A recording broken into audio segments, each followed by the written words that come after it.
client welcome packets, letters, coaching agreement forms, worksheets, logs, and templates. Part 2 of 2. Roman numeral 2, coaching terms. Here's where the money part is. This agreement is between enter coach's name or your company name and the above named client. Number of sessions per month, fill in the blank. Session duration, fill in the blank, minutes per session. So we're going to have 2 sessions per month, 45 minutes per session. It's spelled out in the contract. Session format, check the box, by telephone, in person, over Skype, over email. Other. Coaching will begin on, fill in the date. The day, the month, the year, and will continue for, fill in the blank. Enter the duration of coaching. Session start time. The coaching session time should be consistent. Every Thursday at 4 p.m., every Friday at 1 p.m., every Wednesday at 2 p.m. Whatever you state with this client, it goes in the contract. Session start time, state it, and then check the box, AM or PM. Enter the client's time zone, just so you know what time zone they're in. If you're on the West Coast, they're on the East Coast, everybody knows what time it is. Coaching fee. Enter the dollar amount, payable in advance, or X number of payments, and then enter the dollar amount for how many months. So is this a 6-month program? Then enter 6 months. Important, and this is stated on the contract, important, 48-hour notice of any session cancellations is required. If this notice is not provided and a session is missed, it will count as a completed and paid session. That statement in the contract protects you and your money. If a client does say, hey, I'm calling you, 48-hour notice, I can't make it, I've got an emergency. Great, we'll reschedule. But if they flake and they don't show up and you don't get a call and then they come back saying, I want my money back, no can do. I don't need to. It says in the contract that I deserve 48 hours notice. So anyhow, it's there for your protection. This is the beginning of these contracts shielding you from what I would call client BS. Roman numeral number 3, payment terms. Paying by check. Payment made by check. You can make it payable to, enter your name, coach's name, or the company name, and please mail it to the address provided above in the letterhead at the top of this agreement form. Now, I'm reading to you what's on this form. So that actually is stated right there on the form. Instructions, if you're going to pay by check, who to make it payable to, and where to mail the check. Another statement right here in the payment terms, paying by credit card. To pay by credit card or PayPal.com or other method, simply, and this is where you would take this Word document and enter the instructions that you want to give them on how to pay you with a credit card. So this area just says, what action do they take? You know how you take credit card payments, so enter that information here. If you accept credit card payments some other way, state that information in this section. So Roman numeral 3 on the contract client agreement is about payment terms. Spell out how they can pay you, the different options. Roman numeral number 4, call-in procedures. Please call on time. And I'm reading this right off the agreement. Please call on time. Do not call early. Please call at the agreed upon time to begin your sessions. If you call in and reach a voicemail, do not leave a message or wait for a callback. Simply call back a minute or two later. So on the first page, in Roman numeral 4, call-in procedures, I'm already telling them how to behave, how to call in, how to reach me so that we can begin coaching. Because remember, coaches don't call their clients. Clients call their coaches. That's step one of accountability. As in, you really want to achieve this goal? Okay, you call me. I'm not going to drag you to the starting line only to have to drag you to the finish line. No. You will show up to the starting line and then we will go from there. Roman numeral number 5. Cancellation policy.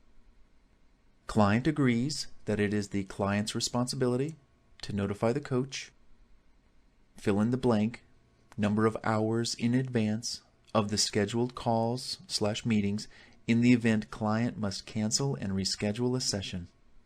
Coach reserves the right to bill client for a missed meeting. Coach will attempt in good faith to reschedule the missed meeting. Roman numeral number 6. Termination notice.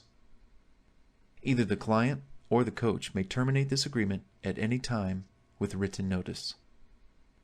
Now, you have the choice to allow such termination policies to be loose or strict.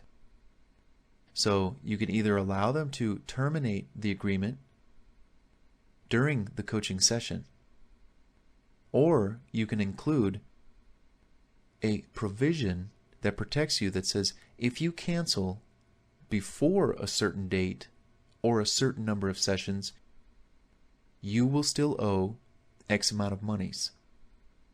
Or if they continue and go through the coaching program with you up until halfway, 3/4 of the way, then you may have a provision in there that says monies will not be refunded after so many sessions have been used up by the client. So these coaching contracts, what do they say? Big print giveth, small print taketh away. So this small print is in your favor, and it's used to protect you. Roman numeral number 7. Confidentiality clause. All conversations between coach and client shall remain confidential. Any and all information related to each coaching session can only be shared with outside parties with written consent from both client, coach, and/or a court order.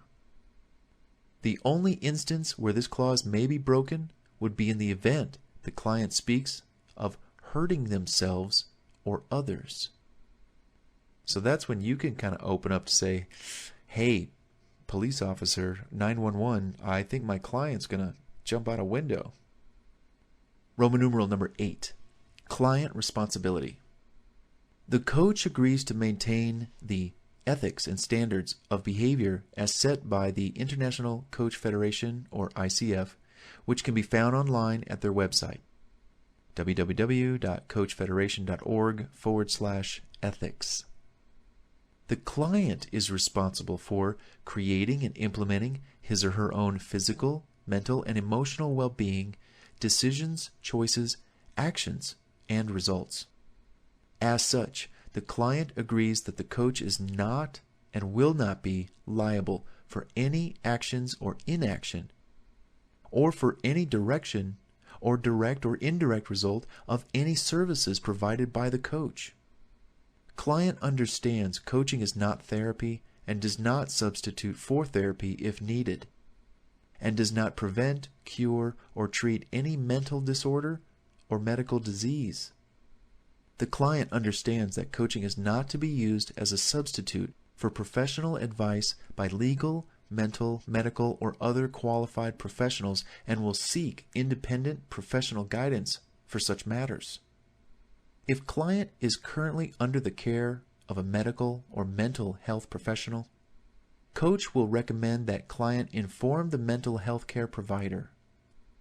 Client agrees to communicate honestly, be open to feedback and assistance, and create the time and energy to participate fully in the coaching session and experience. Roman numeral number 9, limited liability. Except as expressly provided in this agreement, the coach makes no guarantees or warranties, express or implied. In no event will the coach be liable to the client for consequential or special damages, notwithstanding any damages that the client may incur, the coach's entire liability under this agreement, and the client's exclusive remedy will be limited to the amount paid by the client to the coach under this agreement for all services rendered up until the termination date.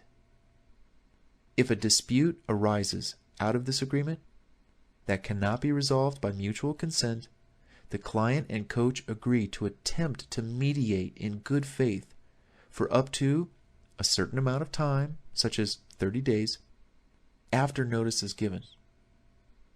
If the dispute is not resolved, and in the event of legal action, the prevailing party shall be entitled to recover attorney's fees and court costs from the other party. This is the entire agreement of the parties and reflects a complete misunderstanding of the parties with respect to the subject matter. This agreement supersedes all prior written or oral representations. Client's signature on this agreement indicates their understanding and agreement with the information provided and read above. Client also understands that, enter your name as coach, is not a licensed therapist. Or maybe you are, so take that out. And that I am responsible for all my decisions, actions, and feelings before, during, and after my coaching sessions. Wow. Kind of says it all, doesn't it? At this point, the client will sign the agreement and date it. The coach will sign and date the agreement. Now, let's take a moment here. Can you imagine how this agreement, the coaching client agreement, protects you? Can you see how it spells out payment terms, call-in procedures, cancellation policies, termination policy, confidentiality clause, client responsibility, limited liability, protection for you, coaching terms, number of sessions, how many per month, how long per minute, per session, format, coaching will begin on, session start time, coaching fee. This is the way to properly go about enrolling a new client into your coaching business properly with a coaching client agreement. You can imagine new coaches don't have any forms, but they want to coach. So what do? They think they can just get on the phone and start talking and maybe asking some questions. Boy, I tell you, they don't have anything to go on. There's no formality. Ever been to the doctor's office and the doctor just poked his head out the door and said, "Hey, who's here? Oh, what are you here for some help? Oh, come on in. Yeah, let's start talking." No. You walk in that doctor's office, immediately they hand you a clipboard and a form. And you start filling it out, and you check off boxes. No, this doesn't apply, doesn't apply. Ooh, yes, I do feel this. Here's an ailment. Yes, I've been experiencing this. Yes, yes. No, no, yes. And then you turn it back into the receptionist at the front desk. Well, they give that to the doctor. The doctor then has that form, which you signed, knowing liabilities, this and that, payment terms. You got to treat yourself like a medical professional, or just a professional in general. But think in terms like that. Contracts, you come to me, oh, great, fill this form out. Okay, excellent, let's get started.